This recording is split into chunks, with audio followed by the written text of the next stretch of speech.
Hi everyone. So I'm pulled over here in Benton, Arkansas, taking a little break and gonna do a video. The funny thing is that I've had this idea for a while, and then I started getting some like inside baseball scoop from someone who knows, and so I've got an email on my about page, and if you're from any of the companies I talk about, although it's mainly just one, hit me up. Total anonymity. Sanitized, but it's really helping me understand something. So originally, this title was going to be how Spider-Man One More Day might have led to some of the things we see from SJW Marvel. But then I've recently gotten some insider information that's kind of illuminated things, and my recent video about pitying Axel Alonso and Tom Brevoort more than despising, that was actually more true than I thought. So anyway, but then I had to dial it back, because just because they're in some untenable situations doesn't mean they have to act the way they do with the fans and the characters. But I'd like some more inside scoops, so email me, insiders. So anyway, I didn't collect comics a lot when Quesada was the editor-in-chief. That's actually when I started phasing out, mainly just because I was really, really broke. But I had good memories, and I really liked them. And then I've consistently found that even with the most reasonable people, that they just can't stand Quesada. Quesada is like, it's like a cursed word, especially in YouTube, like, you know, with the Marvel fans. Which is kind of funny to me, because there's a lot of quality stuff that Quesada did.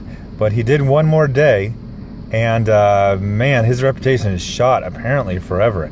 Anyway, One More Day was this weird story where it was one of I explained it as being weird before, and then when someone explained that it's even more weird than you could possibly think. The basic analogy is the devil says, I can keep your oldest, least healthy relative from dying if you erase your young, new and healthy relationship with your wife that will go for 70 more years, possibly. It's the worst deal ever. I just saw it as like a deal with the devil, and the relationship was the price. And then someone pointed out it was a deal with the devil to save the life of his oldest, sickest relative.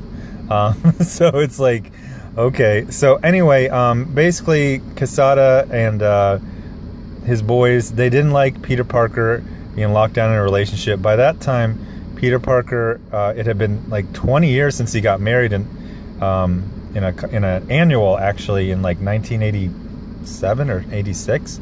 Yeah, more than 20 years. And they wanted him to be like the cool single guy again. And 10 years have gone by, and they've literally done nothing with that. There have been no lasting relationships for Peter, no interesting stories with new love interests, and it's just this weird, you know, like phantom limb of where's MJ? Where's MJ? I mean, not even like have them apart for a couple years and have them get back together. They're just kind of like, there's a lot of ego, but I'm going to bring up later how that ego might be kind of a defense mechanism. So anyway, Axel Alonso, I remember him from back during the Quesada years, and he was the editor on the books you liked. He did, if I remember, he did Ecstatics. I think he did Incredible Hulk. He did the cool books, the cool that were legitimately cool, not like Amadeus Bro with a faux hawk cool. Like, it was, you know, the Incredible Hulk came back. Ecstatics, which is kind of fallen down the memory hole, that was kind of his baby. That was the team that had like It Girl and Dupe. They were good, fun, kind of like hip comics. And then I was just thinking, you know, all the ways you can describe Marvel right now, you know, people say SJW Marvel or this is like fake Marvel. It's uncool. It's like the uncoolest company out there. Like, I think Blue Water Comics is more cool than Marvel, which is really weird.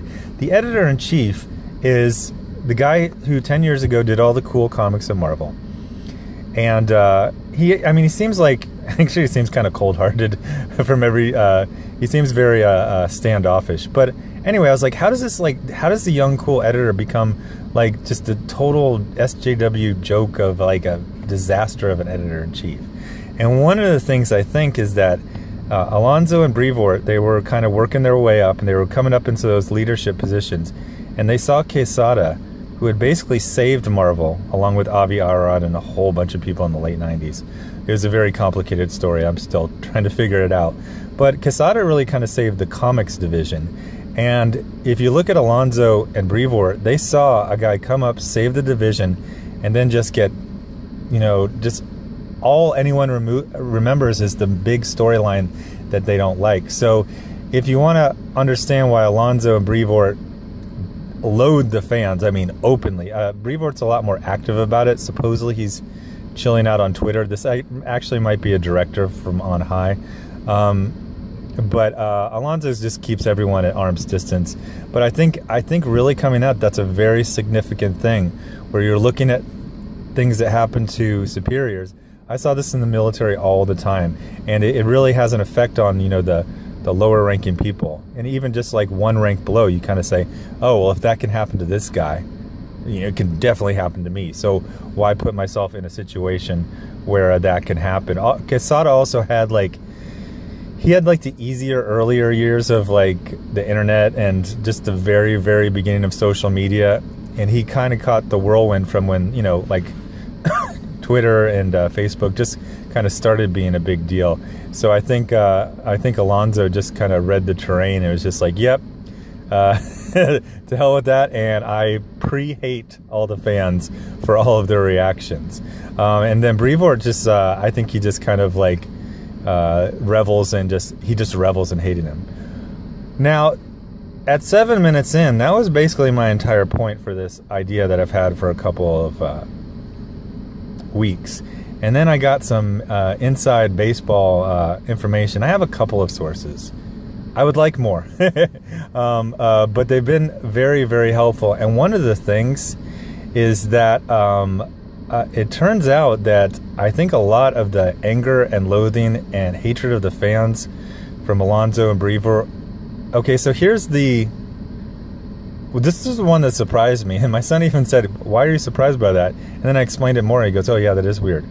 So apparently, and I had brought this up, I said, how come there's no editing in Marvel Comics?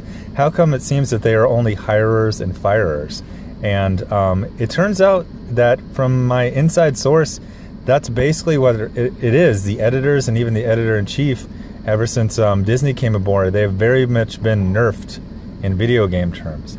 They are given directions. They are literally told what books to make, and then it's like, go make that book. That's why you get something like Hellcat on the stands for 2 years, and it doesn't sell anything. They're like, what? They're like, it wasn't someone, it apparently was not someone, there wasn't some young editor or someone really, really pitching Hellcat. For some reason, it came down from marketing or on high. Hey, Hellcat, that's a thing. She's in Jessica Jones. Let's try to push her and make her like a tween hero. And that's why I'm guessing things keep getting relaunched even when they fail. That's why Captain Marvel keeps getting relaunched. I actually thought this was just egotism and intransigence from Alonso and Brevoort, but it actually sounds like these really bad decisions are actually coming from much higher. And but the politicking supposedly is just from just a weird kind of toxic atmosphere about SJWs hiring other SJWs. There don't seem to be any political orders to press, one politics over the other. It's kind of funny that they have all these SJWs and then Perlmutter, who is like a giant supporter of Trump. So it's just follow these orders to push these books. I was even given an anecdote that it's basically follow orders, and you're not as powerful as you think you are. So that's a really interesting twist that I did not know. I never imagined that marketing. I thought marketing was support. Like in the in the military, there's different there's different ways of, the Army is different than the Marines. The Marines is all built around, the entire Marine Corps is built around the infantry. To which, when we would go on a CAX, which is a combined arms exercise, we'd be in the chow hall. You're out there doing a simulated war in the desert, and there would be like fighter pilots behind us, and they would be like almost like groupies. They would be like, "Oh, you guys are infantry? Oh, you guys are so cool. Yeah, we were doing this thing. Did you see us when we dropped, the simulated bomb?" And we're like, "What the hell? You're like Top Gun. Why are you impressed by a bunch of just like E3 grunts?" But that was basically support. So I always saw marketing as support. That the editors and the editor-in-chief and the lead writers, they were leading the company, and the marketing was just like, "Hey, help us sell Speedball." You know what I mean? By the way, in 1988, marketing really pushed Speedball really hard. It did not succeed, but man, did they ever try. But this is something really just kind of completely different. This is marketing driven, and I think this is also, I don't know, I saw Disney buying Marvel as something positive, and I always had this dream that Marvel is just gonna, or the bad Marvel comics is gonna get shuttered, and then DC will take over, and it looks like they have, but they've only done it 50%. They're just like, follow our orders to the letter, but don't worry about actual effects on the ground. Again, like a military thing, there's two aspects of following order. There's the literal things of what did the person say, and then there's the commander's intent. What did he actually want to happen? A lot of this stuff will be like, go here, do this. But if you go there and do that, and then like don't press your advantage or you mess something up, the commander's intent was not just to go to a random hill, but it was to meet the people. It's more than just the letters. It's more than the words. But it looks like right now Disney's just like, we're going to give you some marching orders. You follow them however you see fit, and if you just want to wash it down with SJW politics, we don't care. All we're just looking at is profit or loss.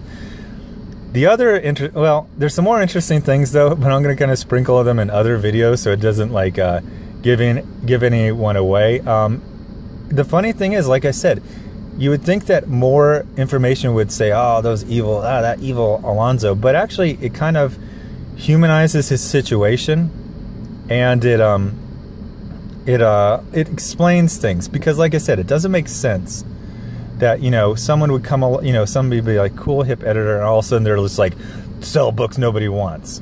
Now there are, like I said, there are aspects of him being negative and just seeming to not have a good connection with people, but it's not as simple as I originally thought. So tell me what you think about these kind of emerging theories.